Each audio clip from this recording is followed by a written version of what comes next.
Nível 1. O vídeo. Você não foi por ideologia, você foi pelo vídeo. Era uma terça-feira de manhã em Curitiba quando ele apareceu no seu feed. Um brasileiro falando em português, fardado, com neve ao fundo, explicando que estava ganhando $4.500 por mês lutando na Ucrânia. R$26 mil. Ele mostrava o apartamento que alugou em Kiev. Falava em seguro de vida de $350 mil caso morresse. Dizia que o treinamento era básico, que não precisava ter experiência militar, que qualquer um com coragem podia se inscrever. O link do formulário estava na descrição. Você tinha 31 anos, devia 3 meses de aluguel e o chefe tinha te mandado embora da construtora na semana anterior. Assistiu o vídeo 3 vezes. Depois assistiu mais 5 iguais, de outros brasileiros. Todos com farda ucraniana, todos vivos, todos falando sobre o dinheiro.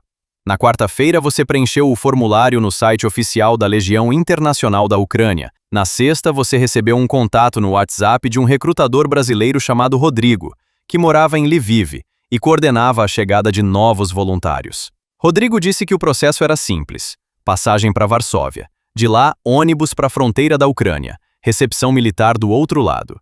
Contrato de 6 meses com o Ministério da Defesa ucraniano. Salário em dólar. Direitos iguais aos de um soldado ucraniano. Você ligou para sua mãe em Londrina. Disse que ia trabalhar no exterior por um tempo. Não disse onde. Nível 2. A chegada. O ônibus cruzou a fronteira polonesa com a Ucrânia às 3 da manhã de uma quinta-feira de setembro. Do lado ucraniano tinha um militar esperando com uma lista de nomes. Ele leu o seu em português com sotaque carregado. Você levantou a mão. Ele acenou com a cabeça. Éramos 12 no grupo daquela noite. 4 brasileiros, 3 colombianos, 2 americanos, 2 britânicos, 1 georgiano. Ninguém falava a língua do outro muito bem. A comunicação era em inglês básico e sinais. O militar ucraniano falava pouco, mas o suficiente. Bem-vindo, Lviv, treinamento, 2 semanas. Lviv fica no oeste da Ucrânia, longe da linha de frente.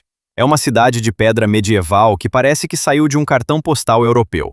Você chegou com uma mochila, sem equipamento, sem arma, sem saber uma palavra em ucraniano. O quartel era num prédio militar que cheirava a diesel e comida fria.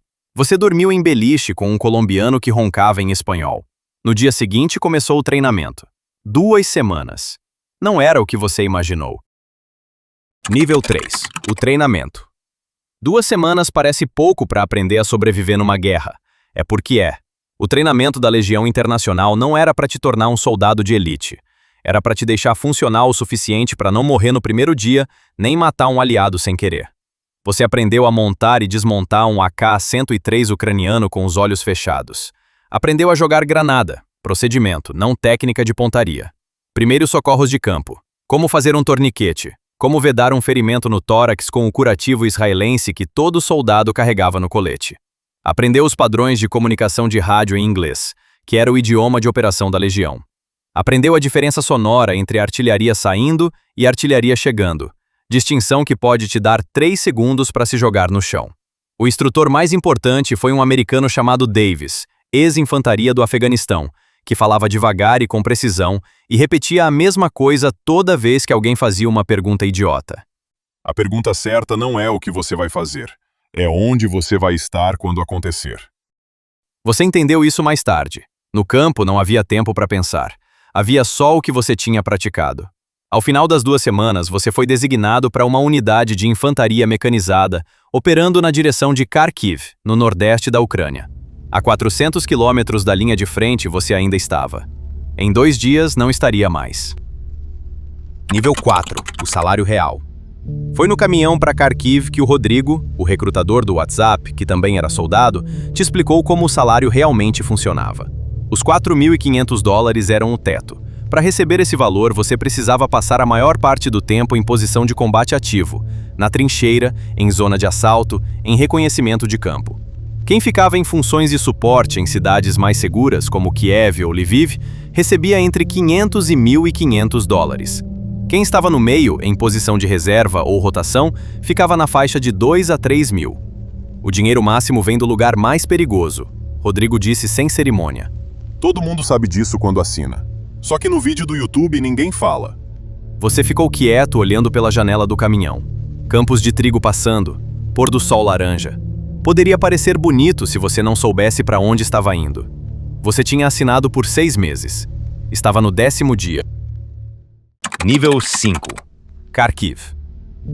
Kharkiv é a segunda maior cidade da Ucrânia e fica a 40 quilômetros da fronteira com a Rússia. Em 2022, os russos tentaram tomar a cidade e foram expulsos. Em 2024, tentaram de novo, avançando pelo campo ao norte. Quando você chegou, a cidade estava intacta, mas os subúrbios ao norte eram linha de frente ativa.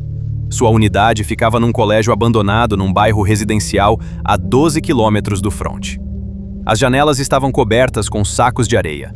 As paredes tinham marcas de estilhaço de bombardeio anterior. O banheiro tinha água só de manhã. Você conheceu o pelotão. 12 pessoas. 3 brasileiros contando com você. Henrique, 26 anos, de Porto Alegre, ex-bombeiro militar, já estava há 3 meses. E Marcos, 34, de Belém, ex-segurança privada, segundo o contrato. 2 colombianos veteranos. Um britânico silencioso chamado Tom. O resto ucranianos que falavam pouco com os estrangeiros. Henrique te explicou a rotina em 10 minutos na primeira noite. 12 horas em posição, 12 horas de descanso. Quando estava na posição, você não ficava na trincheira o tempo todo. Havia patrulha, observação, manutenção de posição, espera. Quando estava de descanso, você dormia, comia, limpava o equipamento e tentava não pensar muito. O problema não é o combate, Henrique disse. O problema é a espera. É você ficar 8 horas numa vala de terra esperando alguma coisa acontecer. E na maioria das vezes não acontece nada. Mas você não pode baixar a guarda porque na vez que você baixar, é exatamente quando acontece. Nível 6. A trincheira. A trincheira não parecia o que você tinha visto em filmes de Segunda Guerra. Era uma vala de 1,5 metro de profundidade, lama no fundo, coberta com toras de madeira em partes, aberta no resto. Você ficava agachado ou em pé dependendo da posição, com um fuzil apontado para um ângulo que você memorizou no primeiro dia. Não havia como sentar direito. Não havia banheiro. Havia um buraco a 20 metros que você ia rápido e voltava mais rápido ainda. O frio de outubro em Kharkiv é diferente do frio do sul do Brasil. É úmido e constante, e entra pelo colete e pelo pescoço e não sai. Você usava 3 camadas e ainda assim sentia. O Henrique disse que no inverno seria pior. Você tentou não pensar no inverno. O som que mais assustava não era o de bombardeio, era o zumbido. Drone FPV é um drone de corrida modificado com explosivo na frente, pilotado por um operador russo a quilômetros de distância usando óculos de realidade virtual. Ele voa a 150 km por hora, faz curvas impossíveis, entra em janelas, desce em trincheiras. O zumbido que ele faz é agudo e cresce rápido. Você tem talvez 2 segundos entre ouvir o zumbido e ele chegar. Em 2 segundos, você se joga no fundo da vala e cobre a cabeça. No terceiro dia na trincheira, um drone FPV entrou no setor ao norte do seu. Você ouviu o zumbido, se jogou, ouviu a explosão a 200 metros. Silêncio. Depois rádio. Um ucraniano ferido. Não era do seu pelotão. Você ficou com o coração acelerado por 1 hora depois. Não era o pior que ia acontecer.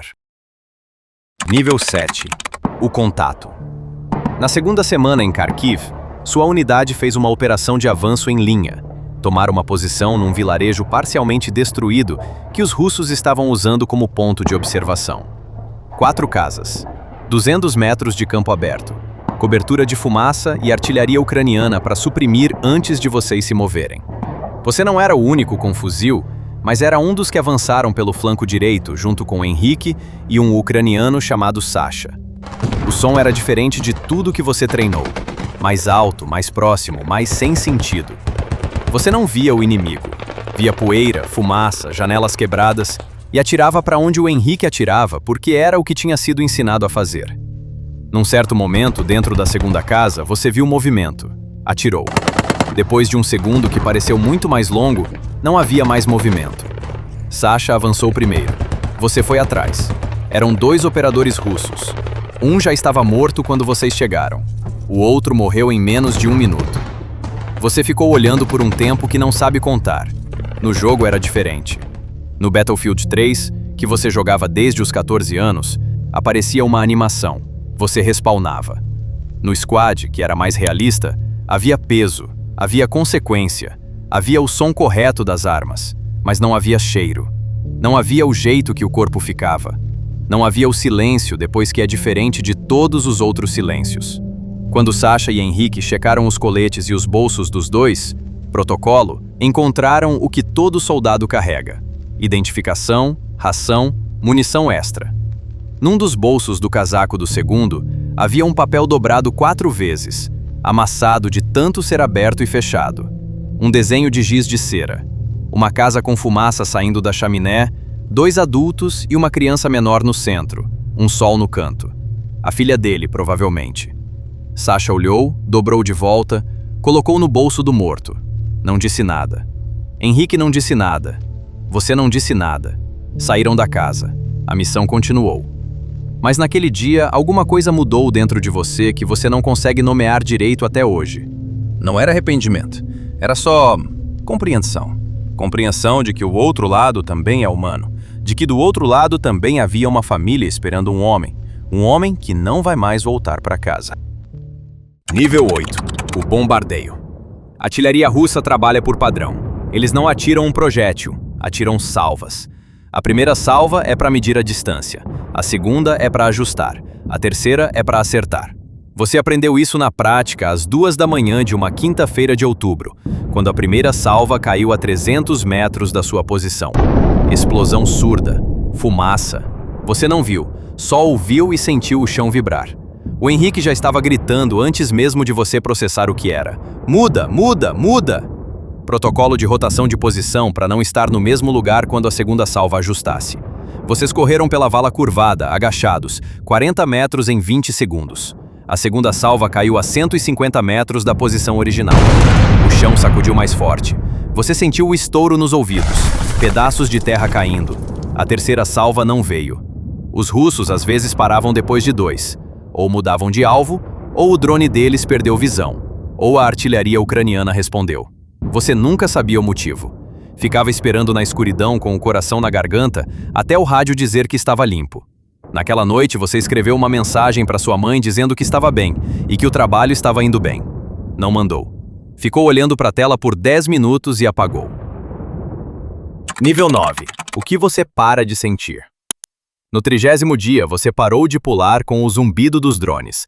Não porque ficou corajoso, porque o seu sistema nervoso recalibrou o que era emergência real versus o que era rotina de perigo. Você ainda se jogava no chão, o reflexo estava treinado, mas o coração não acelerava mais antes de você processar a ameaça. Processava e reagia, sem o passo do pânico no meio. Henrique disse que era isso que separava quem sobrevivia de quem não sobrevivia. Não é coragem, é automação. Você vira uma máquina que reage certo. O cara que fica em pânico é o cara que paralisa. O cara que paralisa é o cara que morre. Marcos, o de Belém, estava no segundo contrato. Ele te disse uma noite, enquanto limpavam os fuzis, que no primeiro contrato tinha voltado para o Brasil depois de 6 meses convicto de que não ia voltar nunca. Ficou 3 semanas em Belém. Não conseguia dormir. Acordava com qualquer barulho. Sentia que o chão estava errado, que a vida estava errada, que as conversas das pessoas eram sobre coisas que não existiam de verdade. Voltou. Você não disse nada. Continuou limpando o fuzil. Nível 10. A perda. Em novembro, o Ryan morreu. Ryan era americano, 28 anos, do Texas, que tinha servido no exército americano por 4 anos e tinha vindo para a Ucrânia por razões que ele nunca explicou direito. Algo sobre não conseguir se ajustar à vida civil, algo sobre precisar de uma missão. Era o tipo de cara que sabia fazer qualquer coisa com qualquer equipamento e explicava sem ser pedante. Foi numa missão de reconhecimento a 500 metros da posição russa. Um drone, direto. Ele não teve os 2 segundos. O protocolo quando alguém morre na Legião é simples porque precisa ser simples. Confirmar, reportar, continuar a missão. Você não para. O fronte não para. A trincheira não fecha por luto. Naquela noite você ficou sentado no colégio abandonado pensando no Ryan, que estava a 20 metros quando aconteceu e poderia ter sido você. Você tinha mais 3 meses de contrato. Nível 11. A escolha. No 5º mês, Rodrigo te procurou sobre renovação. Ele foi direto. Renovar o contrato por mais 6 meses garantia um bônus de $2.000, além do salário regular. A Ucrânia precisava de gente experiente. Alguém que já tinha 5 meses de frente e entendia a dinâmica de combate melhor do que qualquer recruta novo. Você já tinha valor. O bônus era reconhecimento disso. Você fez as contas naquela noite. Tinha guardado mais do que imaginava. Os gastos na Ucrânia eram quase zero. Não havia como gastar. Tinha o suficiente para quitar a dívida do aluguel, montar uma reserva, talvez dar entrada num apartamento pequeno em Curitiba. Também tinha perdido 6 quilos, dormia 4 horas por noite, tinha um chiado no ouvido esquerdo que não passava desde o bombardeio de outubro, e às vezes, no meio de uma conversa normal, parava de ouvir o que a pessoa estava dizendo porque ficava monitorando os sons ao redor por ameaças que não existiam. Você pediu 2 dias para pensar. No primeiro dia não pensou em nada de útil. No segundo dia, ligou para sua mãe. Ela atendeu no primeiro toque, como sempre atendia. Disse que estava bem. Perguntou quando você voltava. Você disse em breve. Ela disse que estava com saudade. Você disse que também estava. Desligou. Ficou olhando para o colégio escuro. Nível 12. O que fica? Você não renovou.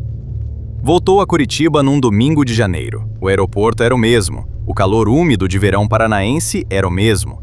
O trânsito, o cheiro de café das máquinas automáticas, as pessoas reclamando de coisas pequenas em voz alta, tudo estava no mesmo lugar onde você tinha deixado. Você estava diferente. Não de um jeito que aparecia. Você não voltou com cicatriz visível, não voltou com o braço enfaixado. Voltou parecendo o mesmo.